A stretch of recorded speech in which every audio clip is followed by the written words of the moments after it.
Kameramanët e televizionit ton, Vullnet Nigja, Valon Nigja e Berat Haxhia, për orë të tëra kanë regjistruar pamjet e jashtëzakonshme në orët e pasdites së djeshme, gjatë të rreshurave të mëdha të shiut të shoqëruara me breshër. Dëmet e shkaktuara nga rreshjet e mbrëmshme nuk duan dhe shumë koment. Breshër në sasi të mëdha, rrugë të mbushura me ujë, edhe ujërat e zeza shpërthyen. Nga era e madhe, lisa të rënë për tokë dhe mure të rrëzuara. Rrëzimi i drurëve ka shkaktuar edhe dëme. Këto janë pasojat e të rreshurave të mëdha të shiut që shkaktuan dëme kryesisht materiale.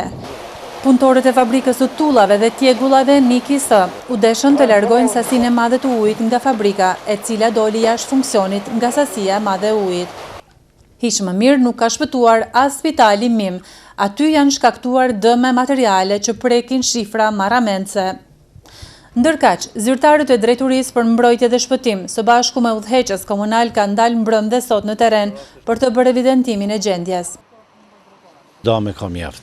Është Mim hospitali në Gjatregjes me bashkëpunëtorin e vet, edhe ata kishin mësuar disa dame, kanë probleme me ujin i cili është i detyrueshëm me kalu, aty janë dozane që janë më tepër që i përkasin inspektoratit, pse ju ashtu me bot. Rrezikum është familja Kryezju, ishte ra pjesë dërmuese e banesës në realitet që nuk banohet, por ajo ishte rrezikshme shumë. Te furra Gutës është një grumbullim i marr i zallit, edhe ata duhet mi largon Çabrati.